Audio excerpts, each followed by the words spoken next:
Connecting Zendrop with your Shopify store is a straightforward process. Here's how you can do it. Sign up for Zendrop.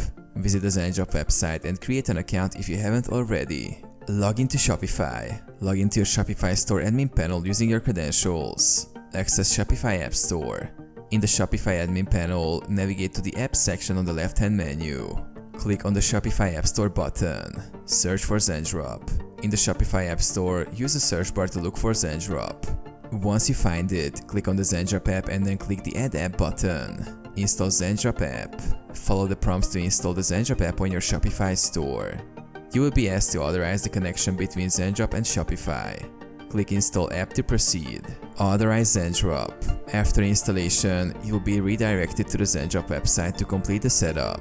Log into your Zendrop account and authorize Zendrop to access your Shopify store. Complete integration.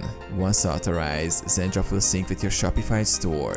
You can now access Zendrop directly from your Shopify admin panel. Configure your Zendrop settings such as payment methods and auto-fulfillment preferences. Import products. Browse products on Zendrop and add them to your import list. Customize product details and import them into your Shopify store.